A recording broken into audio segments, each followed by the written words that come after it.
Hi, my name's Sam from Newton Public Library. Thank you all for joining us for visiting the Beyond with Curt Strutz. We're going to turn it over to Curt in a minute here. I think first off, Dan had a few library announcements on upcoming events and stuff.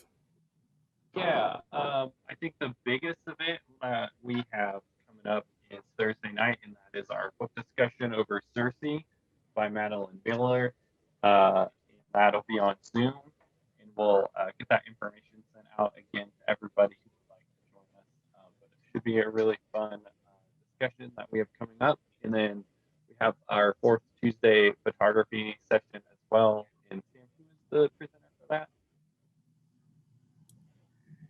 Yeah, thanks, Dan. Sorry, your audio is a little bit scratchy.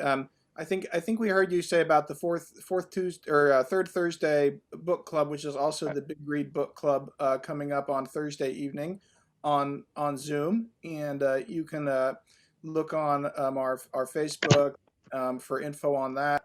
And then coming up a week from today, we've got the fourth Tuesday photography program, the same format as this, Zoom and Facebook Live. And that's with Ann Dean, who's a Lawrence photographer.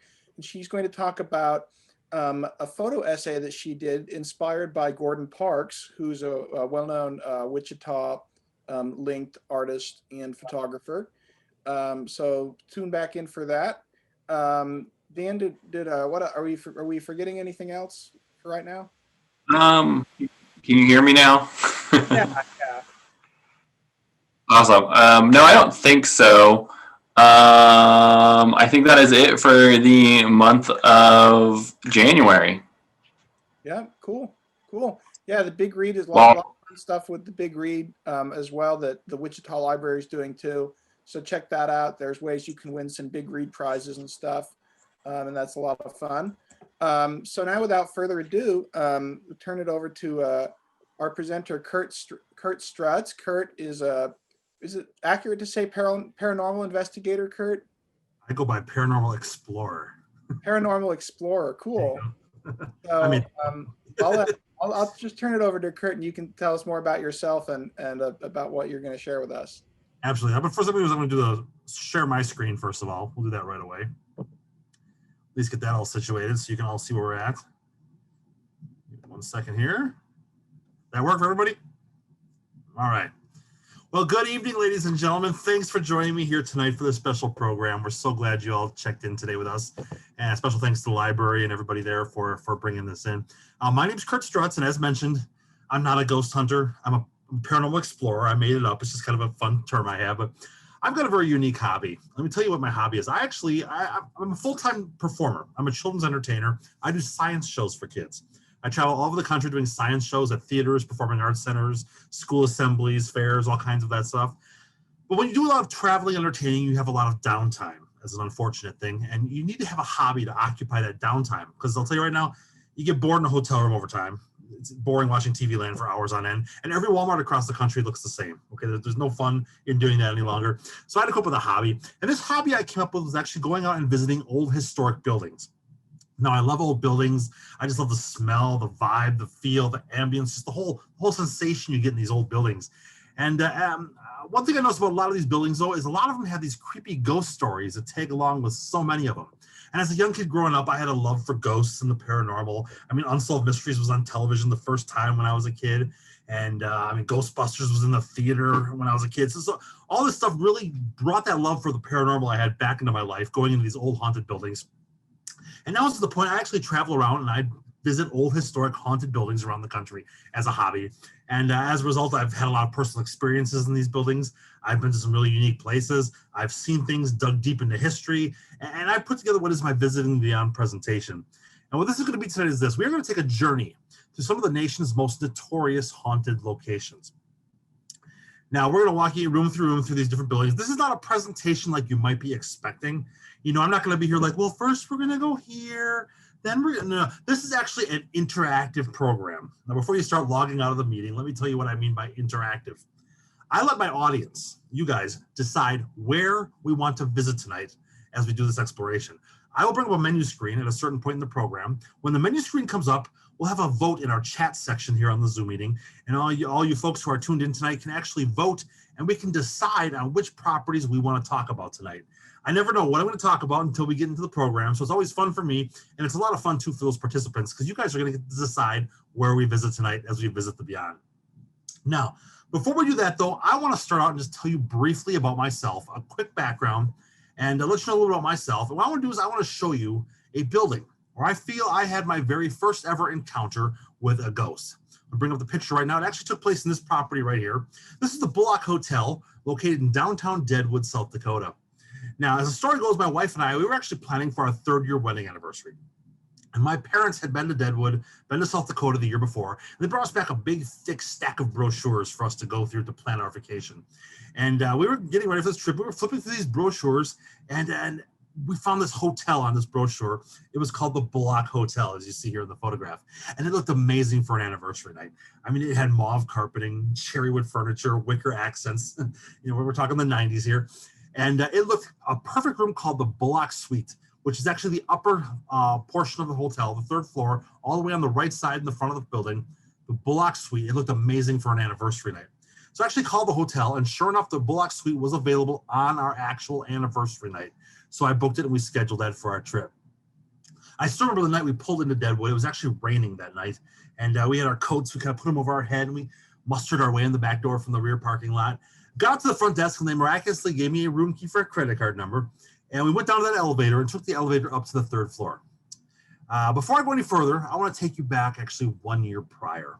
The reason I like to do this, the year before, we took a trip to Niagara Falls. And we were staying at a hotel in Buffalo, New York on our anniversary night. And this hotel, the year before, for our 2nd anniversary, had major problems, okay? It had a fire alarm that went off about every 45 minutes over the course of the entire night. I went off 8 or 9 times over the course of the evening. I'm not going to mention the name of the hotel days in, but I will tell you this, it was a horrible experience for us for our 2nd year anniversary night. So keep that story in the back of your head as we fast forward here to the Bullock Hotel a year later. Okay, so here we are. We walk down that 3rd floor hallway. We stick the key in the door. We swing the door open to this beautiful hotel suite, but there is one problem in this room. Right smack in the center of the room, right in the middle, is a hole or a crack in the ceiling, and there's a stream of water pouring down. It's actually splashing a physical puddle in the beautiful mauve carpeting on the floor.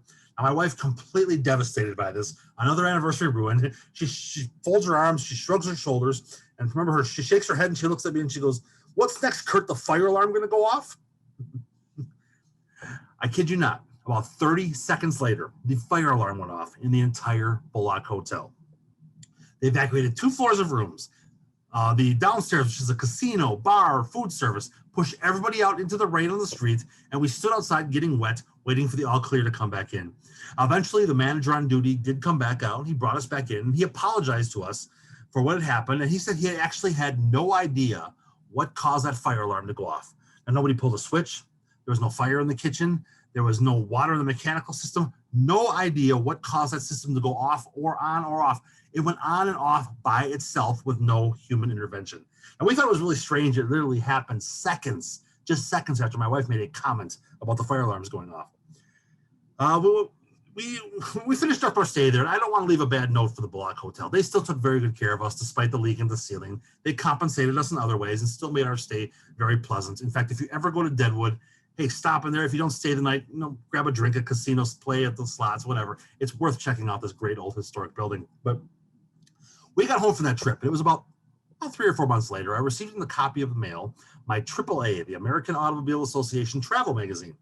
And in this magazine, as I was reading it, was an article. And this article had the top 25 most haunted hotels in the country. I was skimming down the list, and one particular hotel caught my attention. It was at the bottom of the list, just made the cutoff, but there it was, the Bullock Hotel in Deadwood, South Dakota. I read a couple paragraphs about it. It actually said that the Bullock Hotel was owned by Seth Bullock, who was the sheriff in the town, as well as the hotel owner. They say Seth Bullock actually died right directly in that room that we spent our anniversary in. How romantic. And I did a little bit of research myself that same day. I actually found out, that there was actually a very haunted areas within the building. The 2 most active areas of this building actually happen to be the hallway that they say is haunted by Seth Bullock on the 3rd floor, as well as that suite. So I very well confirmed that stuff, and we realized yeah, there may have been some kind of paranormal experience going on there. I brought to my wife's attention, and I said, check this out. She said, do you remember the fire alarm? And I said, yes, I remember the fire alarm. And we pretty well came to the conclusion that there was actually a lot more activity going on in that room, which you typically would have on an anniversary night. That's a funny joke. That's my favorite joke in the whole program right there. Still a true story, though, about the fire alarm. It actually went off by itself about 20 to 30 seconds after my wife requested it, so to speak. And no idea how it caused it to happen. We think that may have been our first ever encounter with the paranormal. We had other experiences in our life. We lived in an apartment building for a short period of time, actually for 1 year, as we were between housing. And we had strange things going on in the apartment, things flying off of shelves, toys, battery-powered toys going on and off by themselves in the living room space, all kinds of strange stuff. You see silhouettes of people in the reflection on the old glass tube TVs, all kinds of strange stuff. But once we moved out of that apartment, our lives have pretty well been back to normal. We really haven't had much experience with paranormal in our personal lives, but I do tend to still go out and seek out the ghosts and the paranormal and do this exploration that I do visiting these old buildings. So we're going to take you through some of those old buildings tonight. It's going to be really fun. If anybody joined in late here, thanks for joining us. I just want to run by one more time and let you all know we're going to let the audience tonight who is tuned in use the chat section here on Zoom to help us vote on where we want to visit tonight when we visit the Beyond. But here's the catch. I am going to pick the very first property we visit. I have a property I like to start out with. It's a very short, quick property. It's got some great photographs. It's got some great terminology I can go over and all kinds of great pointers. So it's a nice start piece for me to showcase. Once we get to this first property, we will turn it over and let you guys pick out a couple additional properties for us to visit tonight. So let's roll to this very first property tonight we're going to talk about as we visit the Beyond. As mentioned here on this screen, everyone has a story to tell. I just shared my story. I know a lot of people have stories. On the theme of stories tonight, we're going to roll into our very first property. It's going to be the Story Inn in Story, or Nashville, Indiana. Horrible segue, I know, kind of cheesy, but it works. We're going to hop into this property right now. If you're not familiar with where Nashville or Story, Indiana is, if you can envision the state of Indiana, right in the middle of the state, you have Indianapolis. At the very bottom of the state, you have right across the border, Louisville, Kentucky. If you actually go right between those two towns along the interstate, there's a city there called Columbus, Indiana. It's actually a very large travelers type stop, a lot of amenities at that exit. They got some big red arc bridges, metal bridges across there. Excuse me. If you get off on that exit in Columbus and you head about 20 to 30 minutes directly west from there, you will come in an area known as Story or Nashville, Indiana. It's a real beautiful place and very, very interesting place to go visit. And here's actually a picture of me standing in front of that Story Inn. You can see here, I have myself in the picture injected here. Now, the reason I have my photograph with me included with a lot of these pictures is I want you folks to know I have been to every single property we're going to see tonight, okay? These were not sent to me by the owners of the business. I didn't send somebody to Story to take these pictures or any of these locations. I didn't steal these pictures off the internet. Every photograph you're going to see from here on in, unless it is a historic photograph, every photograph you are going to see are original pictures taken by me, by my wife, or in this case, a random dude walking down the street that I got to take my camera and snap a picture of me. Otherwise, every other photograph you're going to see, every photograph you will see is taken by me or on my camera, just so you're aware of that. That's why I like to show this photograph. And this right here is actually a picture of the entire town of Story. That's it in one full camera shot. It's huge, I know. If you blink, you miss it, literally. There are two buildings you cannot see in this photograph. Off to the left, behind that Story sign, there is a small little single-family cottage, and behind that cottage is a barn. Otherwise, folks, you are looking at the entire village of Story in one camera shot. Now, the story of Story actually goes something like this. Believe it or not, this small town was actually a very thriving small town back in the late 1800s into the early 1900s. Reason being, if you look directly behind all these buildings, you're going to see trees. There are parks, forests, national and state parks and forests, all located all directly in this area. County, national, state, all kinds of parks. What you're looking at here was your last stop to get supplies, rations, food, medicines, whatever, your supplies for your hunting, camping, and fishing trips before you headed back into those woods. This was your last stop, the town of Story. And people utilize it for that tourism industry. They get a drink at the tavern, sleep in the hotel at the inn, get fuel, supplies, fishing bait, whatever they needed, they got here before they headed back into those county and state and national parks and forests for their adventures. It thrived until a couple of things happened. First off, the Great Depression hit. And when the Depression came through, well, a lot of people struggled. We all know that. And little towns like this had a hard time struggling because the tourism was just not coming through as it was before. Once the Great Depression ended, something else happened across this great country. We had the interstate systems built. I-65 squared right down the middle of the state of Indiana as they built the interstate. What happened was travelers started coming up through the interstate up the eastern side of all these little parks and counties and state parks instead of coming up the west side to the old winding back roads. What happened was almost all the tourist travelers that came through all came in on the east side now instead of the west side. These couple little towns that were scattered on the western side of the parks could not survive anymore, and it went belly up, became a ghost town. No pun intended. Excuse me.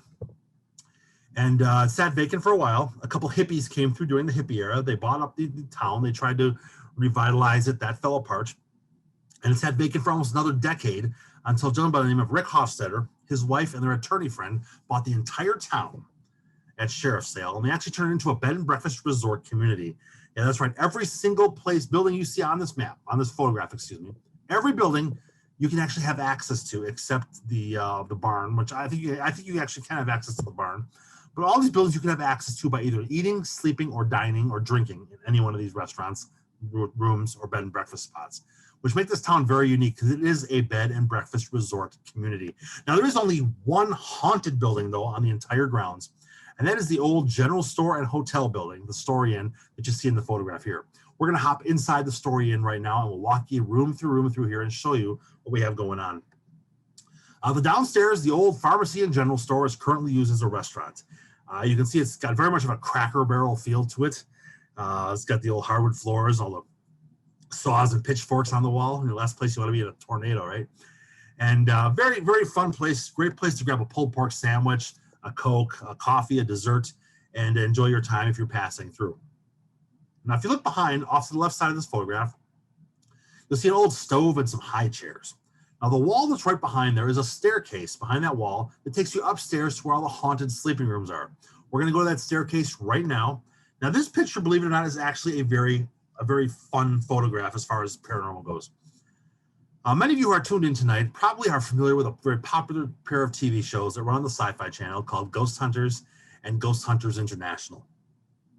Now, if you've watched either of those shows long enough, you've heard a term on there. It's often referred to as the funhouse effect. Now, when they use the term funhouse effect, what they mean is crooked walls, crooked floors, crooked ceilings, crooked floorboards, settled buildings that all have these different angles and pitches and vibes to them. When you walk through these old, rickety, crooked buildings, it plays with your mind. It gives this funhouse effect. It can cause confusion, dizziness, unlevelness, all kinds of craziness, and give you a false sense of paranoia or paranormal sensations, even though nothing may be paranormal at all. And let me tell you, this staircase right here that takes you upstairs is a prime example of the funhouse effect. You can just look at those stairs and see that they've actually settled. Almost all those stairs have a general lean towards the right. Some of them actually are bowed as well too. So when you walk up those stairs, you feel the crazy crookedness of those staircases. I mean, just look at the pitch of the door on the angle of the stairs at the top of the stairs. Compare that even to the angle of the ceiling. You've got all different types of angles, door frames, wall boards, floorboards. And when you walk up that staircase, like I said, you feel that funhouse effect. And it plays with your mind, especially if you know you're going upstairs to possibly spend the night in a haunted sleeping room on the upper level. We're going to go up the stairs right now. We're going to take a look down the hallway to the right, first of all, when we get to the top of the stairs. This is another fun photograph that I have here. Reason this one is fun, I actually like this one because it's a very unique photograph for me, and I will tell you why. When I take these pictures, I don't usually take just one photograph. I usually will take 3, 4, or 5 consecutive pictures in a row before I go ahead and do this. The reason I do that is, well, first of all, I want to make sure I have a very good, crisp picture to use for my presentations, obviously. But sometimes when you're in a paranormal or haunted building and you take multiple consecutive pictures, you can discover things. Possibly an object moves from photograph to photograph. A door gradually closes from picture to picture. Or something comes in the frame of one of the pictures that is not in any of the other photographs you've seen before. That actually happened on this shot that I took down this hallway. I took 4 consecutive pictures of this hallway. Picture number 1, number 3, and number 4 look just like this. Photograph number 2, something strange appeared in the frame that did not appear in the other photographs that I took. I'm going to use the little annotation button here. Now you see that area, that doorknob right there. I'm kind of circling the area on the back where, because that doorknob underneath the hanger, I circled the area there. I'm going to advance to the next picture, which is photograph number 2. And I want you to look in that general area where I circled. Okay, so we're looking under that clothes hanger on that back green wall, kind of back by that doorknob back there. Okay, I'm going to advance to the next picture right now, and then we'll go ahead and we'll see if you guys notice a difference. And boom. All right. If you look really carefully, right behind that doorknob, there's now a round sphere of light. You can see that ball of light. Now that round ball of light did not appear on any of the other 3 photographs that I took, only on this one picture in the set. Now, is that a ghost? This is probably the most debated thing in the world of paranormal. What a lot of people refer to this of in the paranormal world, they would actually more or less call that an orb. And by an orb, we're looking at what saying orb actually is a sphere of ball of spirit energy. This energy that's combined. That's what they call an orb. For me to call it a ghost and say, yes, that's actually a ghost, because I've had people say that is a ghost. I've had other people say, why would you even show this in a photograph? Let me tell you exactly what, I would not put my name on this particular photograph and say that that is a true paranormal orb. And I'll tell you why. There's a couple reasons why. Number 1, there is that brass doorknob in the frame. Is it possible that my camera was just at a slightly different angle the second I snapped that picture? When I did, the flash went off, reflected light off of that brass doorknob and cast that sphere of light up against the wall. Is that possible? Not likely, but it is a possibility and a potential reason to throw out this picture as a ghost picture. Now, what that actually also could be, and what I really honestly think that is a piece of dust. Now, before you go, that's a big piece of dust. So let me tell you what I'm talking about here. If you can envision, I have my camera in hand. It was a GE digital camera. I had my camera in place, a digital camera. What's the first thing you do when you go to snap a picture? You focus it, whether you have a manual lens or a digital automatic focus. I push the autofocus button on a digital camera. The camera then, it focused on the picture, on this shot. It picked up the depth of the hallway, the potted plants, the light fixtures, the artwork. It's not anticipating a very small, tiny piece or speck of dander or dust to literally come just half an inch away from your camera lens the second you push the button to snap the picture. Now what happens? The light from the flash pops off, reflects the light off that unfocused piece of dust, reflects that light back towards the camera lens. The camera lens does not know how to discern or decipher what that light is coming in, and you get a very round, thin, translucent ball of light like what you're seeing right here. If you don't believe me, here's a science experiment for you to try out. If you really think that's something paranormal, take an old throw pillow and a camera with a flash on it and go lock yourself in a dark basement or a dark closet. Start beating the tar out of that pillow and start snapping pictures of the pillow after you've taken that in the dark with the flash on.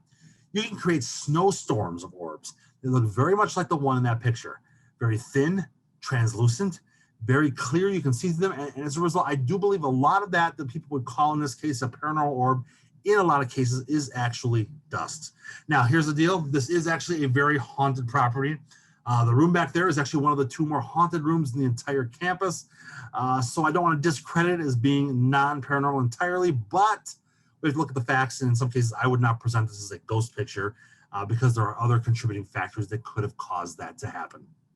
Anyways, we're going to spin around in the hallway right now because right behind me is what they claim to be one of the more haunted rooms in the entire building. That place right there is going to be this room right here. This is the Blue Lady room. They call it the Blue Lady room because it is said to be haunted by a blue lady. And we're going to step 2 steps down into the room right now and take a look inside the Blue Lady room. Before we do, though, take a note at the top of the doorway. There's that Blue Lady sign. Right underneath the sign, right in the doorway, inside the room is that small little cabinet hutch thing built into the wall. We're going to talk about that in a few minutes. Just keep that in the back of your mind as we walk our way into the room. All right, 2 steps down into the room. You can see they definitely decorated the Blue Lady room in honor of the Blue Lady. They gave a wash of blue colors and blue furniture and blue bedding. The Blue Lady, though, is said to actually haunt this room. She is a blue aura glowing female spirit, an elderly woman, that they say. And often the Blue Lady, her ghost, is seen in this particular room. If you're outside, it's not that uncommon to see her peeking out the windows and out the door. In the room itself, things actually are said to happen. People will be laying in the bed, and they will feel somebody sit at the edge of the bed, almost a depression, sometimes even seen on the bed sheets, as though something is sitting on the bed. One woman claimed to have woken up in the middle of the night and actually said she saw the Blue Lady hovering directly above her, staring down at her as she was frozen in almost a paralysis. Very common thing that happens in this room, people will be laying in bed and they will hear a female voice whispering directly into their ear or off in the corner of the room while they're trying to sleep. Very common, popular things to have happen in this room. This is, in fact, the most rented out room in their entire city, their entire campus. This is the room people want to stay in because of the frequency of the paranormal experiences. Now, the owner of the property, Rick actually passed away, not this October, but the previous October, so almost a year and a half ago. Great guy, was very missed, but Rick did pass away. And Rick, at the time when he took me through the tour of the property, Rick was saying, though, he was a very skeptical person, did not believe in ghosts. But the one that he said he could not argue about, excuse me, revolves around that small little table with the lamp on it. You'll see a little diary book on that table. What happened basically was they would encourage people to write down their ghost stories their experiences, not just ghost stories, all their experiences. Their reasons they were staying at the story inn, their experiences, their special events. They wrote those things down in there, and these ghost stories were written in there over and over again. And the stories were almost identical to each other, about the whispering in the ear and the sitting at the edge of the bed. And he thought it was very strange. These exact same stories were getting written in those books over and over and over again. But his common sense settled in. He said, you know what? People are reading the old entries in the book. They're fabricating these experiences. They're getting hyped up on the ghost stories, and they're creating these experiences in their imagination. But at one point in time, they actually found an old ledger book that was part of this when it was used as a hotel. And back in the days when this ledger book was used, people were writing down their reasons and their stays, their experiences in this old ledger book. And in this particular room, back in the early 1900s, people were writing down stories about the ghost stories that took place of the Blue Lady, and those exact same occurrences were taking place in this room in the early 1900s that were happening in modern day times in this exact hotel room. Now, he could not explain away how those stories could be so similar from the early 1900s as they are in modern day times, almost 100 years apart from each other. People that didn't know each other, people from generations apart, people from different parts of the country, all having those exact same experiences in this particular room. He could not figure out for life and how those stories were so similar. We're going to hop out of the Blue Lady room right now. I did mention that little cubby little door up there at the top of the inside of the door. That is inside the room behind the door. That thing seems to have a mind of its own as well, too. What will happen is people will be locked in the room at night. You can see there's a very hefty deadbolt on that door. They'll be sleeping in that room, and they'll all of a sudden hear someone knocking at their front door. They'll crawl out of bed, walk up there, open the front door, realize nobody is standing in the hallway. Well, then they will look up and they'll realize that little hutch door had actually been opened up and was banging on the inside of their room altogether. Make sure here. This is just one of these little side rooms in place here. There we go. Lost my image, my video picture there for a second. All right. This is again one of the little side rooms in place here. And then we're going to hop down to the other room up in the front here. This is actually the very large front room, the one we saw that potential orb in. This right here is actually the suite, they call it. The reason they call this room a suite, it is said to be the only one that has a sofa and its own private bathroom upstairs. So because it has those two amenities, they call this room the suite. Now, this room was actually more recently known to have haunted activity in it in the past couple of years. And there was a TV show that runs on the A&E network back in the day. It was about 10 years ago. It was called Psychic Kids. Maybe some of you have seen that television show. If you've seen Psychic Kids, the way the story goes is they would take a couple of teenage middle school kids who were thought to have psychic abilities. And they would bring these kids into a haunted property they had never been to before. They dropped these kids off here with a couple of adult mentor psychics. And the mentors would actually mentor these kids into their psychic abilities. That was the premise of the show. Lasted a couple years. I think they did do a reboot on Hulu right now or something of it too. It's come back out as well. But with that case, the entire group of people that were there, the youth psychics as well as the adult mentor psychics, all of them actually felt this room here had a stronger presence to it than even the popular Blue Lady room, which blew a lot of people away. And they say it was not actually a organic or indigenous ghost to this property, but rather a spirit that was brought into the property when that desk vanity that you see off to the left there, when that particular piece of furniture was brought into the room, they say the ghost was brought into the property with it. And the ghost is an angry male spirit, they all said. And that angry male spirit now resides in this room as a result of that piece of furniture being brought in, that antique furniture. Since that has been discovered, this room has become a second hot spot in the property for paranormal activity. They get a lot of anomalies throughout this room. They get a lot of shadow figures moving throughout this room. And they also get a lot of EVPs. Now, if you're not familiar with what an EVP is an electronic voice phenomenon. Now, what that actually means is you take a tape recorder or a digital recorder and you record the ambient silent noise in the room. As you're playing and listening to that, you record that dead silence, you then go back and you play back that audio recording device and listen to the dead silence you recorded. And they say that if this is the case, you will actually hear the voices of disembodied voices of the spirits that come through on those recording devices. They do get a lot of male voices that come through now in this particular room off those EVPs as a result of that piece of furniture being brought in. But we're going to hop out of this building right now. We want to let you guys in the audience help us select some properties here.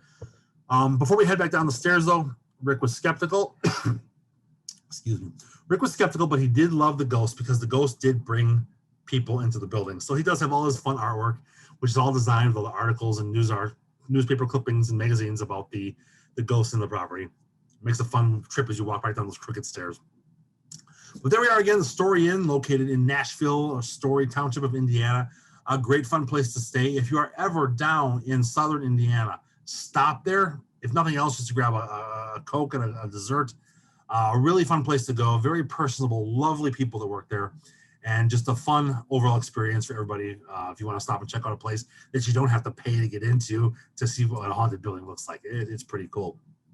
All right, we're going to pull up that menu screen right now we talked about. And once we do that, there we go. So these are the properties that I'm touring with. This is a little bit blue. I should say this year, this was last year's list. We are kind of fresh into the new year. This is kind of the bleed over of the last year's presentations that we're finishing up here with this program today. But these are the properties I have been touring with this last season. And these are the ones we have to select with. I'll quickly run through the list here. Once we've gone through this list, those of you who are on the Zoom meeting can actually go in and actually vote in the chat section as to which property you would like to visit. Once we have everybody's votes in, we'll take a counter. We'll probably have time for about 2 of them tonight from the way the time looks to go through 2 of these properties for sure and see where we're going to go from there. So right off the bat, we have Waverly Hills. That's an abandoned tuberculosis hospital in Louisville, Kentucky. I personally probably had my most prominent experience of paranormal in my life took place in that building. A very, very interesting experience I had there. Very active building, one of the most bucket list places on everybody's bucket list. We have that one available. Oh, and I want to know too, I did take the opportunity to list the more popular television shows that these have all been featured on. You may have seen these showcased on some of these more prominent television shows on cable. If you look at the very bottom of the list, there's one that says Paranormal Generation. That's actually a cable access syndicated television show that we put together that we actually syndicated and sent out to multiple different college cable access and community television stations across the country. It was a great opportunity for us several years back.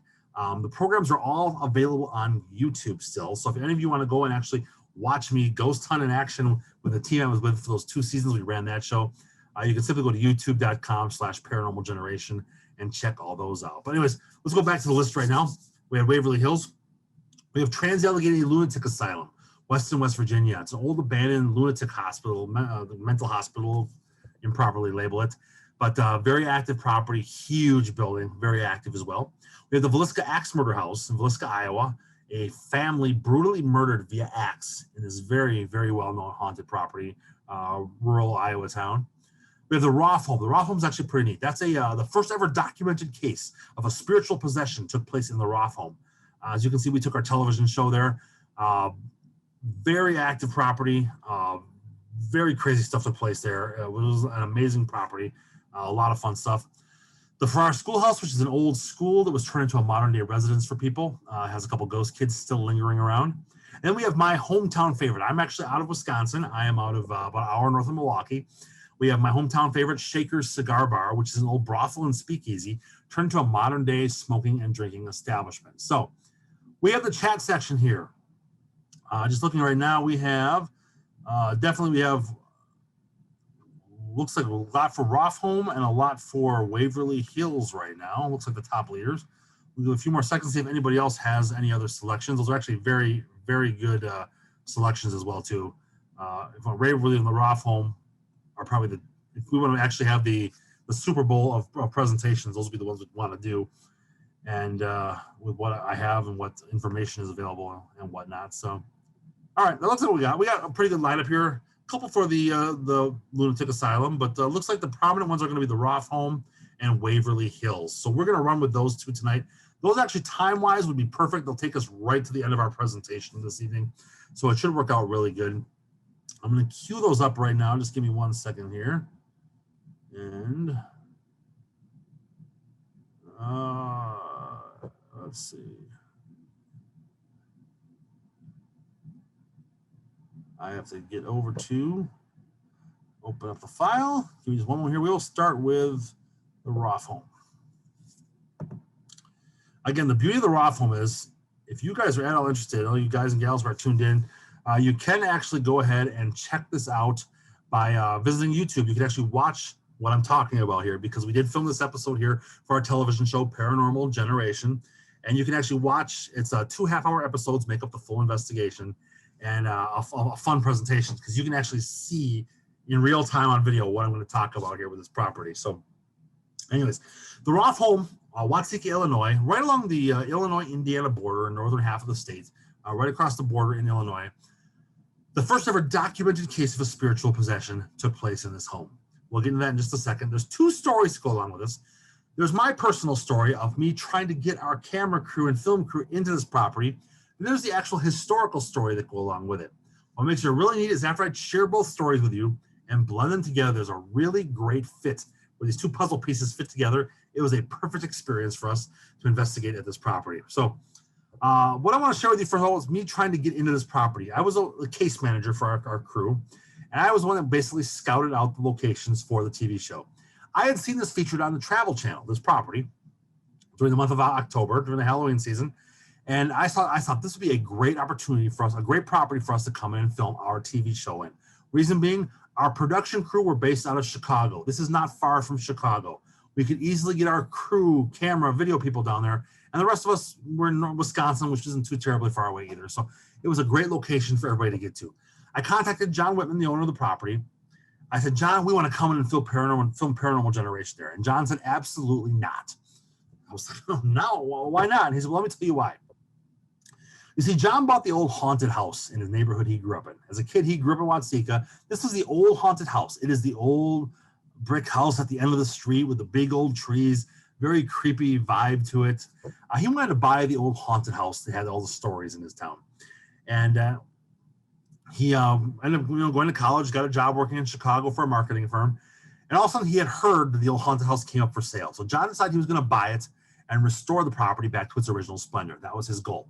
So what John would do is he would come home on the weekends to Watsika, and he would remodel and work on the home during the weekends and go back to Chicago to work for the week. To help fund this project, what he actually would do was rent the home out overnight to paranormal groups, ghost hunters, paranormal enthusiasts, thrill seekers, whoever, to come through and explore the property while John locked himself in and slept in one of the rooms. That's what happened here. So what John was doing was having these paranormal groups come through every single Friday and Saturday night to tour the property while he stayed there and worked on it. He would turn around, get the check, buy some lumber at Lowe's, and fix up the house. That was the process. But John was noticing there was actually a change in the way that the spirits and energy in this house had been changed. The spirits and ghosts of the property were actually getting more aggressive. They were getting more sinister to some extent. People were getting shoved. Hair was getting pulled. Vulgar EVPs were coming in. All kinds of horrible stuff seemed to be taking place, and the energy was very negative in the home. John said that one night he actually woke up in the middle of the night. He was locked in his room sleeping, and he said we saw what looked like a couple of cloaked figures pacing back and forth in his room upstairs. Scared the living daylights out of him. They vanished before his very eyes. He managed to get back to sleep, but he woke up the next morning, let the paranormal group out the front door, collected the check, walked downstairs into the basement, and what he saw blew his mind. The group that was in there had taken chalk, drawn huge pentagrams on the floor, had burnt out candles, all kinds of crazy stuff down there. And he said, you know what? I am done with this, is what he basically said. I'm done with this. No more paranormal groups coming to the property. And he explained to me, as much as he would have worked with us in the past, he did not want to have us come through because he was shutting down the property after Halloween that year and no longer allowing paranormal groups to come through and investigate. I respected that. I said, John, I understand. I fully understand. I don't want to step on your toes. We parted our ways and things separated. Well, the holidays came around. We got to New Year's, and on the beginning of January, I sent Johnny a little email just wishing him a happy New Year. And he actually got back. I just asked how the house was doing because he said he was going to have a cleansing done on the property. Just out of curiosity, I asked what was up. He got right back with me. He said, you know what, Curt, I want you guys to come through and do an investigation on the property now. And I was taken back and honored too. And I said, why the change of heart? And John said, well, let me tell you what. We did the cleansing the very 1st of November. Nobody has been in this house since the beginning of November. He says nobody has done an investigation on the property. He wanted our group to come in and be the first group to actually investigate the property after the cleansing had been done, and the property sat from early November until a specific date in February that he wanted us to come in. We jumped at the opportunity. He liked our stuff. Our TV show is not very, it's very science-based. It's not running around screaming, fabricating and angering spirits. It's very, very science-based. And he liked that about us. So he offered to have us come into the property, and that's what we ended up doing. And we were not left disappointed. So he had us coming on a special anniversary date in February, which we'll talk about in just a second. But moving right along, we were able to go in and film here. So let me tell you about the history of the Roth family that used to live in this house. Now, the Roth family was actually the prominent spiritualists in Watsika back during the 1800s and into the early 1900s. Spiritualists meaning, well, they were the ones that actually did the seances in town. If you want to have reach out to a deceased loved one through a seance, you went to this house with the Roth family. They sat around the table in the parlor. They did the table tipping seances, reached out and communicated with your dead loved ones and friends. In fact, if you look at the photograph here, the downstairs, those double windows on the lower level, right behind those windows is where all the seances would have been done in the Roth home. Now, the thing is, with the spiritualist movement back in the 1800s, there were a lot of serious spiritualists, but there were a whole lot of phony frauds out there. Now, here's the deal. We don't know if the Roth family were frauds or if they were legitimate. No clue. No information on that. But either way, whatever they were doing in this property did drive spirits into this property. The house is very active. There's no doubt about it. It has been and probably will continue to be for quite some time. Now, the Roth family, they had a couple daughters. They had their older daughter was named Mary Roth. And Mary Roth was prone to having seizures. And at the age of 19, Mary Roth had a seizure, which evolved into her death. And Mary Roth did pass away. Now, they do say that what happened was, this is the craziest story in the world, Mary Roth's spirit, they claim, showed up on the other side of town in the Venom family home. The Venoms had a young 13-year-old daughter named Laurency Venom. They say Laurency woke up one morning claiming to now be Mary Roth shortly after Mary died. As when Mary's spirit left Mary's body and went over and found another body to basically take over, it took over Laurency's body, and Laurency was at her house saying, I am not Laurency Venom, I am Mary Roth. Okay? You with me so far? So what happened was the Venom family, well, of course, they took Laurency Venom, they walked her down the street, dropped their 13-year-old daughter off at this house and said she's claiming she's Mary Roth. She's obviously your daughter. Here you go. And they left their 13-year-old daughter in this house claiming to be Mary Roth. Crazy story, I know. Now here's what makes it even more crazy. This house was occupied by her for exactly 100 days. The possession took place exactly 100 days. Laurency Venom lived as Mary Roth for 100 days, and it was fully documented by police, by clergy, and by medical professionals, as well as the family. It was completely documented. She could play the same songs on the piano that Mary Roth played when she was alive. She recognized by name people that came out of town to visit. There's no way Laurency Venom would have known how to do that, unless in fact she was possessed by Mary Roth. Now, as the story goes on the 100th day, Mary walked up to her mother and said, Mother, the angels are calling me back to heaven. Those were her exact words. I need to leave this young girl's body now. She bid her mother farewell, went into a slight convulsion, and Mary's spirit apparently left Laurency's body forever, never came back again. They say Laurency lived on a normal life. In fact, Laurency was walked home by Minerva, who was Mary Roth's sister, walked her back home that same day and sent her home. And that was the end of the story. So exactly 100-day possession of a 13-year-old girl took place in this exact house. Crazy story. Now, we're going to blend these two stories together. We had my story, and we have the Venom story and the Mary Roth story. I mentioned that John had invited us to come back in on a very specific date in February. This was actually the 133rd anniversary date in February of the day they brought 13-year-old Lorenzi Venom into the Roth home. That's the day John invited us to come back in on that monumental anniversary day. And we thought what better way to do it than to actually bring a 13-year-old girl in with us to help us investigate on the property. And we actually did that. We brought a 13-year-old girl in to investigate with us and brought her into the property. It's a crazy story. Before you start shunning me and saying how terrible that is, let me explain to you what this situation was. A young girl by the name of Erica Johnson, dealing with Hodgkin's lymphoma. She was actually a Make-A-Wish candidate with her version of cancer. And she had been trying to, one of her Make-A-Wish things was to actually be able to do a paranormal investigation with a TV show. And we were able to actually give her an opportunity to help her out and bring her onto our TV show and utilize her for that. And work win-win for everybody. Was a great opportunity. And Erica did a wonderful job on her first ever investigation. So it made it extra special for us. But let's get inside the property right now. Before we go in though, they do say the trees outside the building, those old mature trees, are extremely full of spirits and spirit energy. Any psychic, medium, and any of those type of people come through the property, they do say the trees are just full of energy. We tried some cameras out there, really didn't catch anything out there with our investigation. But like I said, they do say very, very active in those tree lines out there. We're going to hop inside right now. This right here is actually the parlor room. This is where the seances were done on the main level. You can see some of these photographs, like this one, for example, were taken during our production. You see Delta, our camera operator over there, working the camera, videoing us.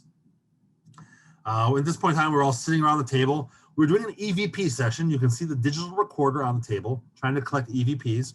We also have there a EMF detector, electromagnetic field detector. What that actually does is it picks up on fluctuations in the magnetic field in the area around the device. And anytime the magnetic field would change, this natural meter would actually go ahead and fluctuate on the meter. So we could tell if by any chance there was a change in the magnetic environment in the room while we were in there. That's those devices were there. Honestly, really nothing happened to us in the parlor. It was pretty dry in there for the most part. Slow as far as the production went.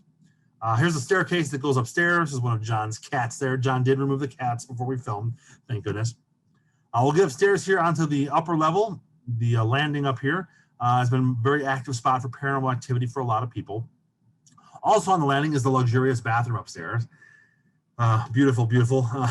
I will say this though, this property, you would not even recognize it at this point in time. John got married, and the two of them actually did a complete renovation on this property from head to toe. In fact, the cool part is they actually have this property available on Airbnb. You can rent this house out for the night on Airbnb, and it's gorgeous in there. I mean, it's like professionally designed interior. You would not even recognize this place anymore. In fact, if you want to have a fun little research project tonight when we're done with the presentation, hop on Airbnb, punch in Watsika, Illinois, and just go look at these pictures. They've got waterfalls outside, beautiful architecture, all new hardwood floors. This property is just gorgeous right now from what it looked like. This right here is Mary Roth's room, the room that Mary was in while she was alive. It's also the room that Lorenzi Venom would have stayed in while she was living in the home as Mary Roth. And there are two additional bedrooms upstairs. There is the mother's bedroom and the father's bedroom. The mother and father each had their own separate bedrooms with an adjoining door for some reason. The mother's bedroom was significantly larger to accommodate all her furnishings and her clothing. But the mother's bedroom also had a small room off to the side of it. That room off to the side was actually a nursery for babies. That way she could take care of the young infants that were born without disrupting father from his sleep. What's amazing about this photograph, this is actually on the second floor. I know it kind of doesn't look like that from the picture, but this is actually the second floor. And that window goes all the way to the floorboards. That's just crazy. You could lift up that window and roll a skateboard right off the second floor if you wanted to. And let me tell you, this is one of the most beautiful rooms in the entire property right now. They kept those original full-size windows in place. It is a beautiful room right now. Let me just take you inside that little baby room, little nursery space. John at the time was using it as a closet to store his taxes and his old paperwork and stuff like that.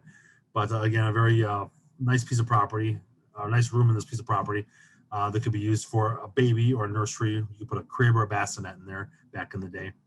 There's the father's bedroom, which is adjacent to that one. This is the room John would have stayed in when he saw those cloaked figures walking by across his wallway in the middle of the night. We're going to take you downstairs because downstairs in the basement is where all the activity happened while we were there. And when you walk down the basement stairs, the first thing we noticed was there was salt everywhere. Every threshold had a row of salt put across it. Whoever had come through and done the cleansing had done some type of salting of the property. They do say that salts can create a barrier, some people believe, that will keep spirits from entering or leaving a particular room. Now, I don't know if the salt was put down to keep the spirits in the basement or to prevent them from going back into the basement. But again, there was salt along all the windowsills. There's a layer of salt along the baseboard of the bottom steps. There's the cellar doors in the back that had salt along it. Salt everywhere in the basement. When you got this dugout space, there are 2 additional chambers in the basement. There's this large room right here, which is kind of more of a boiler room at this point in time. This is below the parlor, which is located here. And if you go across the hall from there, you come into this large room that sits in place here.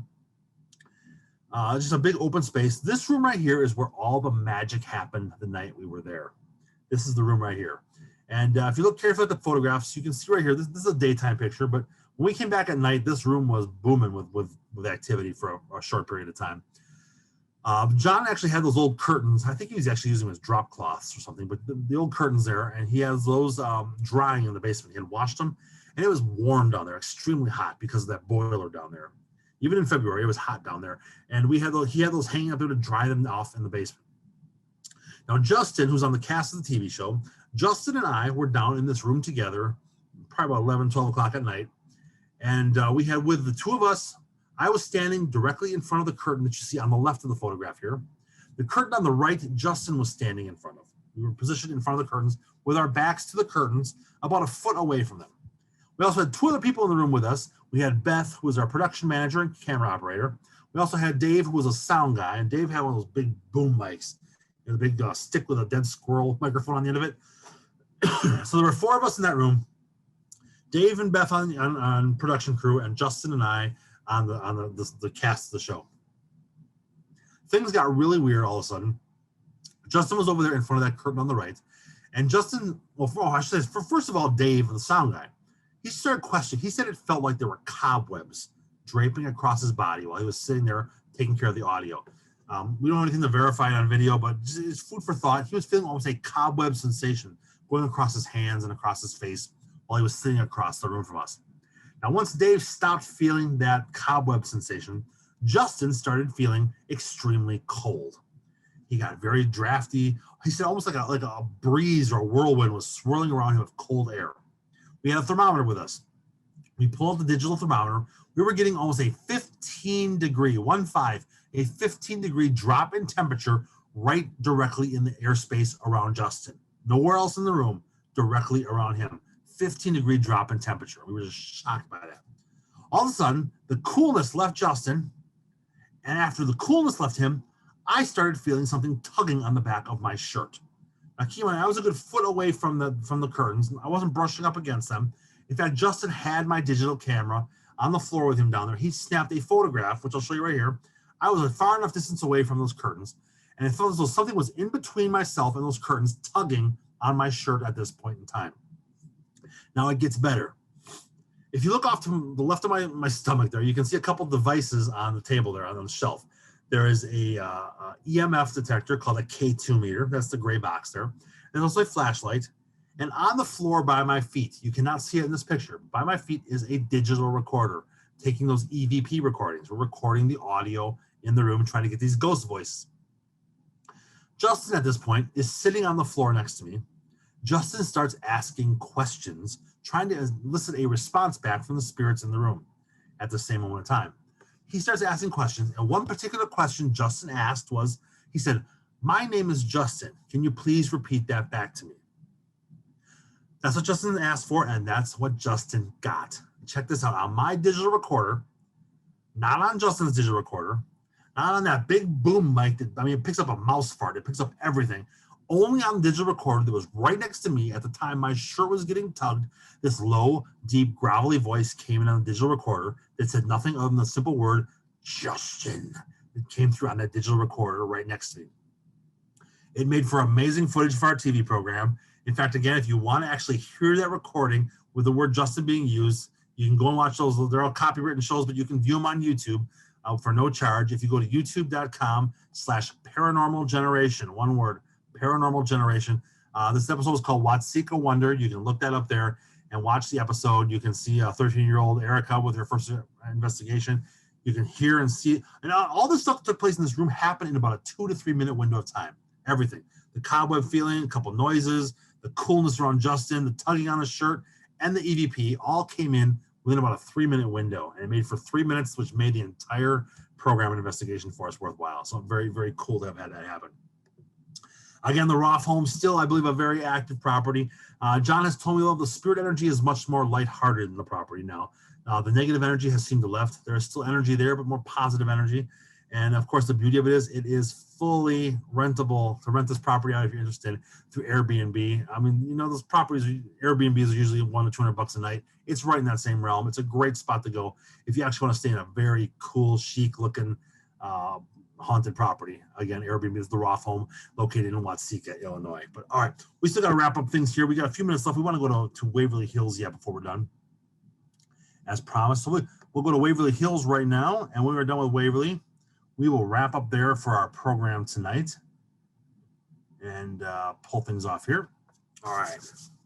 Waverly Hills is pretty much a bucket list haunted spot for every serious paranormal investigator around the country. And let me tell you, I did not leave there disappointed. Amazing property. Believe it or not, I actually took my wife here for our 15th wedding anniversary. Romantic, I know. But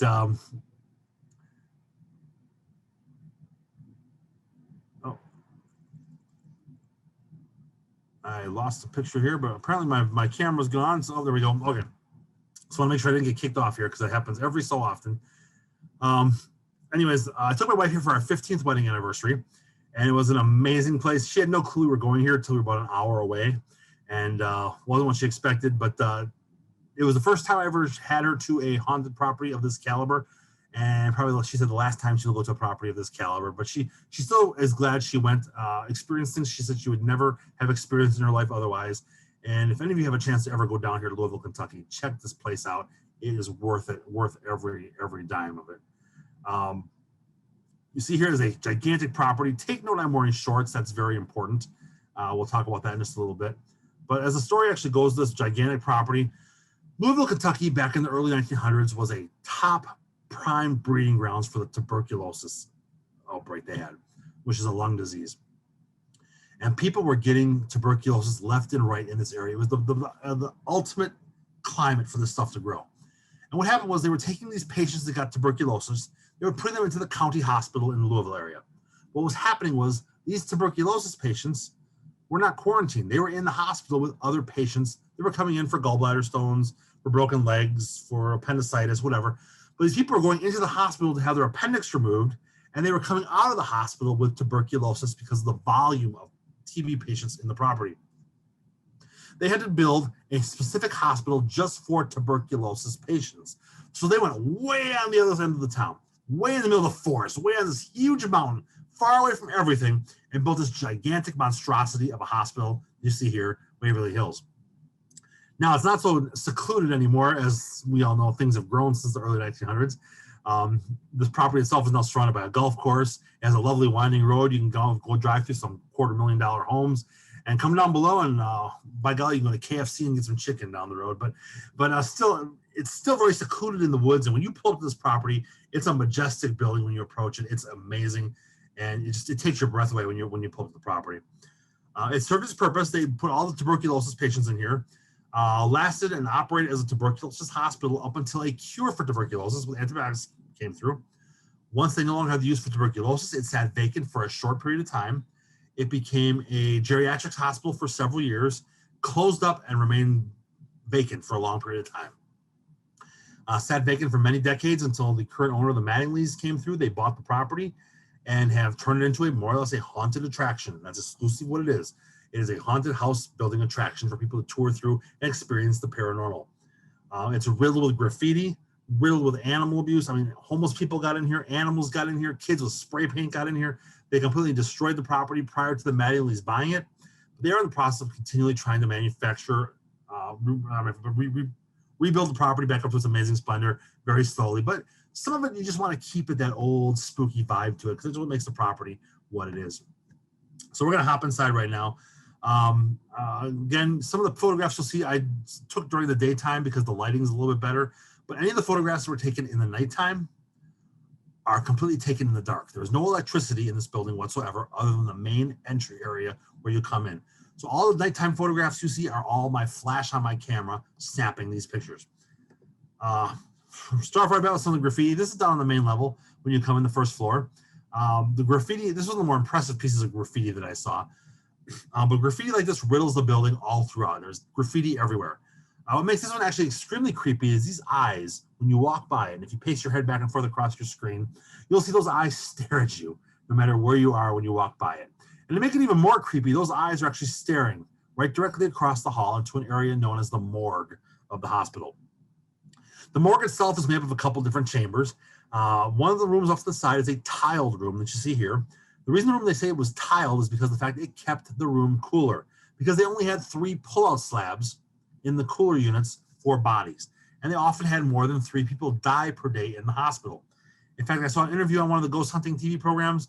The owners were actually saying that close to 60 to 65,000 people, they say, died in this building, mostly from tuberculosis.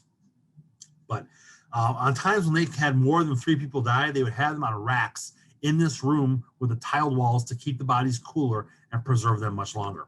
Because as mentioned, they only had 3 pull-out slabs in the physical cooler for keeping bodies into, and those often did fill up as a result of overabundance of death that took place in this particular piece of property. You can walk right in here, you can stick your head inside there, take pictures in there. When you go on the tours, it's a great piece of haunted creepiness if you want to climb inside there too. They put all new wood in there so they're secure to climb into if you really want to do that. This is the main first floor, very dark, very dank, very cold down there. Not a lot of window space down there, so very dark. Again, these pictures are all taken with my flash bulb popping off. Looks like there's lights on. There is no lights. This is all taken with my flash. But we're going to head upstairs to some of those main hallways, which are the patient rooms. And the reason I want to show you is I want to show you this picture right here. Now, if you look carefully, you can see this building has a not so typical hospital layout. This actually has 4 rows of rooms or hallways. You have the very first one here, which is an exterior hallway. This is a hallway that has windows on it. Now, next to that is a set of rooms. Now, the reason they had this exterior hallway was for this purpose. The patients would be in those rooms off to the right that you see there. Before there was a cure for tuberculosis, one of the best things they thought you could possibly do for your lungs with that disease was to take in fresh air and fresh oxygen. And it was good. I mean, fresh air is always good if you have a lung disease. So what they would do is they would take those patients, they would wheel them out into that hallway every single day, 365 days a year. Those windows were never boarded up. They were never glassed in. They were always open or screened. And keep in mind, this was in the middle of the woods. Lots of oxygen coming off of the trees. The patients would be put out there 20 degrees and snowing outside, they were out there. It could be 110 degrees and humid.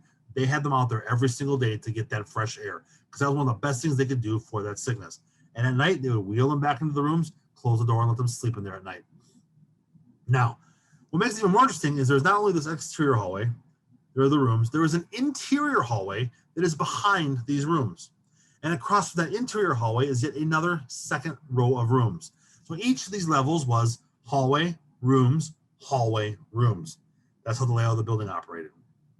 And we'll pull up here the interior hallway for you. You can see the rooms on the left would have been the ones that would have had access to that hallway. The rooms on the right would have been not access to that air atrium air hallway. Now, as the story basically goes, this is really, if you really think about this is kind of the sad part about this. The people brought to the hospital, they were put in those front rooms to get that fresh air.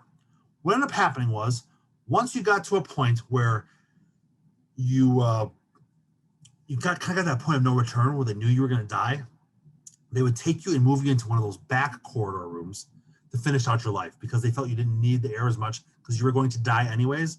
So it just made better sense to free up those front rooms for healthier patients. I mean, can you imagine the emotional energy these patients went through? I mean, first you get tuberculosis, nervous wreck, right? Just a horrible thing to have happen. And they plop you in this hospital with hundreds of people that are all experiencing this exact same sickness.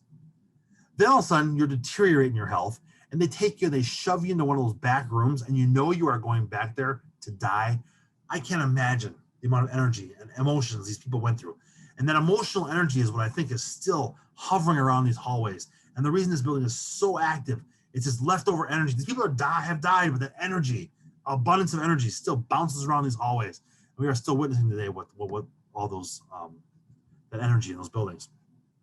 Here's a shot from that interior hallway, looking through one of the rooms towards that exterior hallway. You can see that there.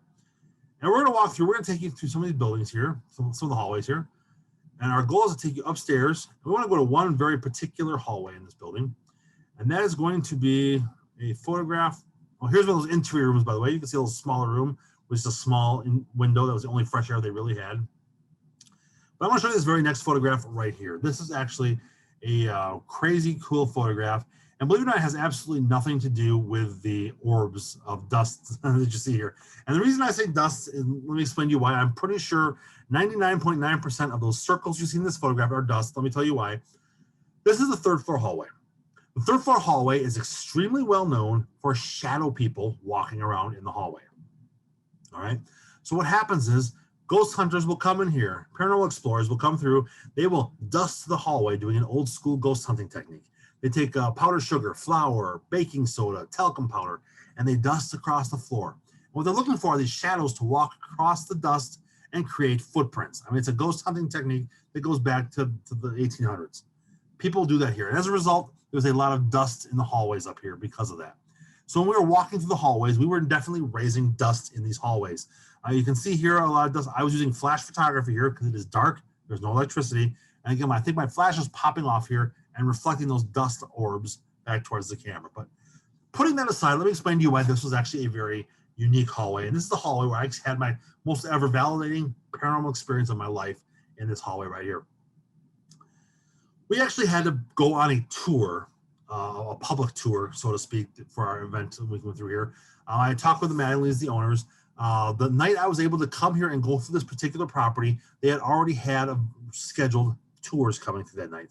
They offered to let my wife and I come in on a scheduled tour. We kind of had to go with the tour because of the fact we were there for our anniversary. It was the only opportunity we had on our trip to make this work.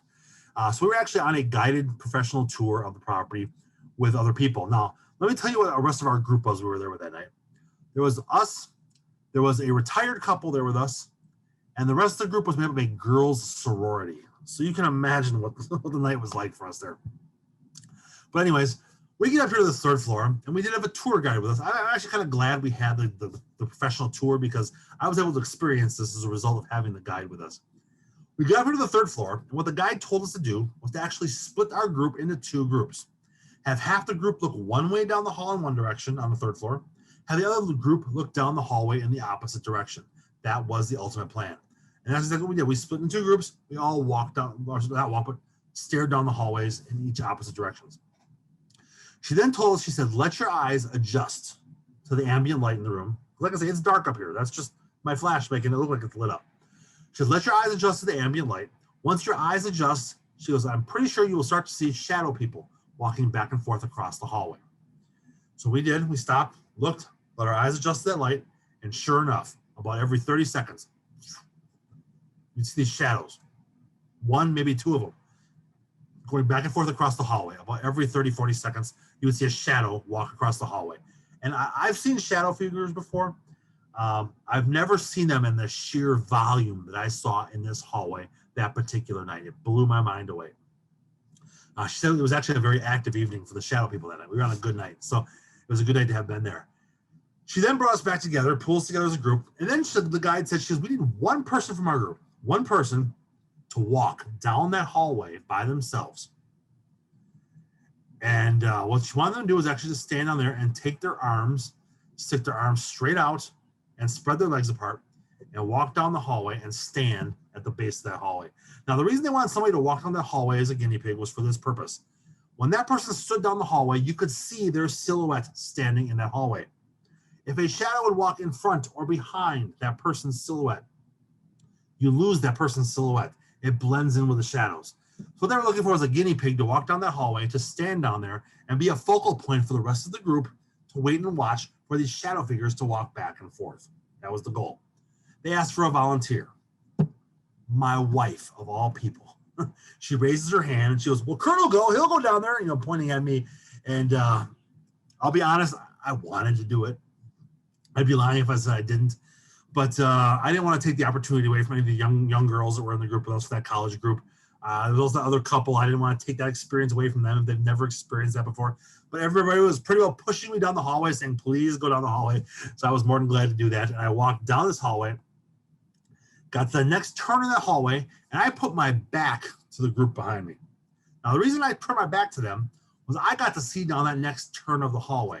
And let me tell you, I was seeing probably 60, 70% more shadows down that next leg of the hallway than they were even seeing from where they were. It was worth walking down there just to see shadows every 10, 15, 20 seconds, every 40 seconds. It blew my mind away, the amount of shadows up here. But then something crazy happened.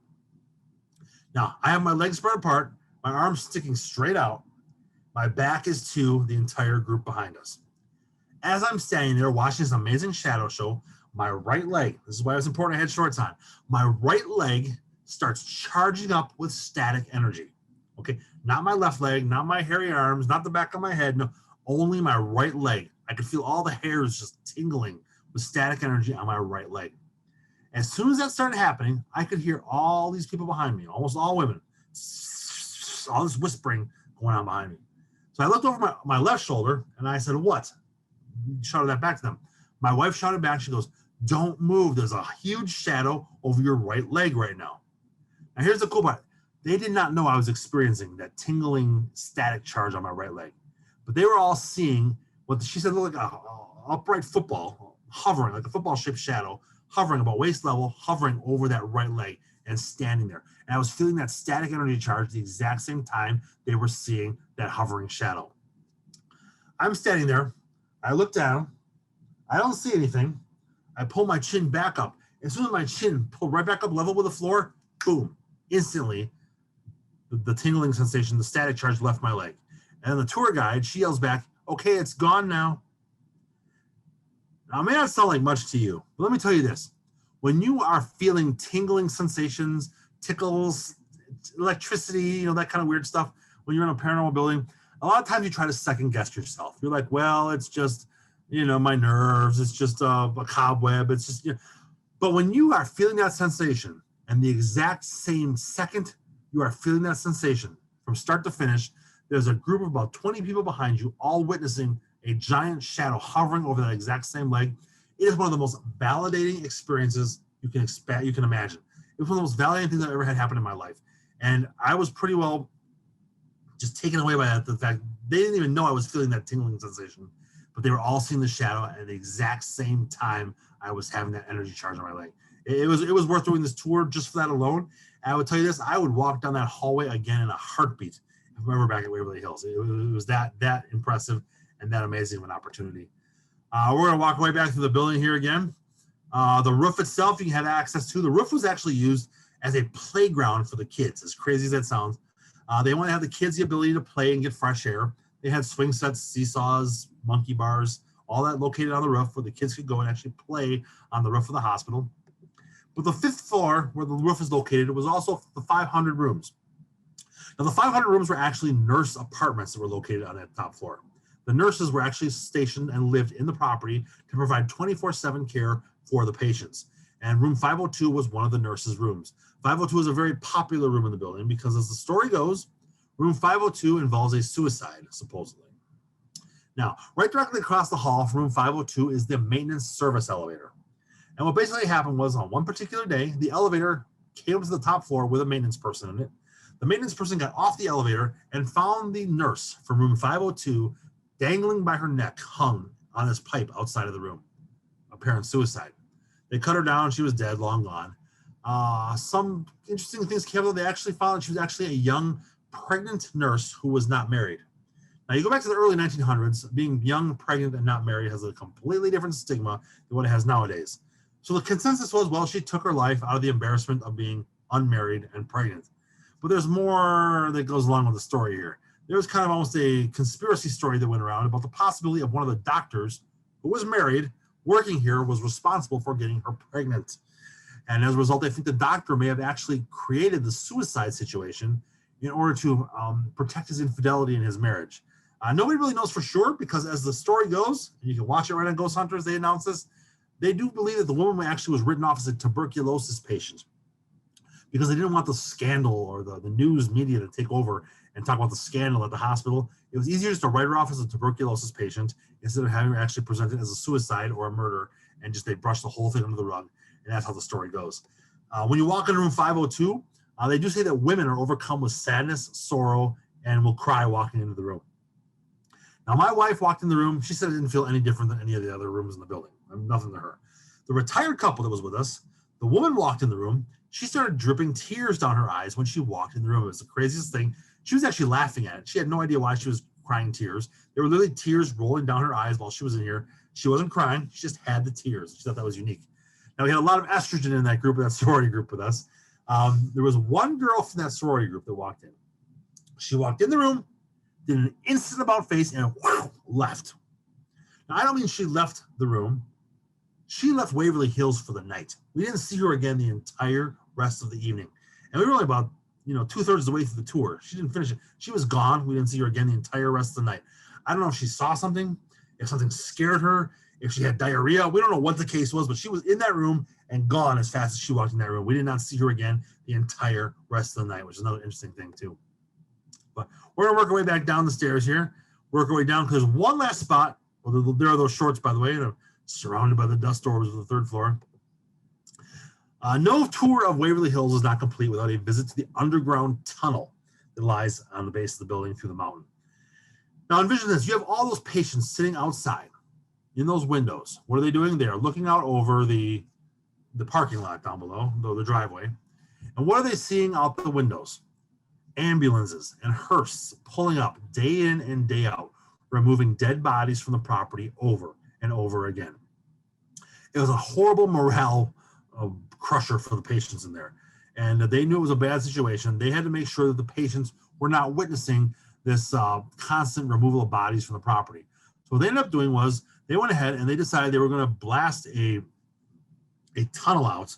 And the tunnel was going to actually run from the morgue area of the hospital and run down to a parking lot located below at the base of the mountain.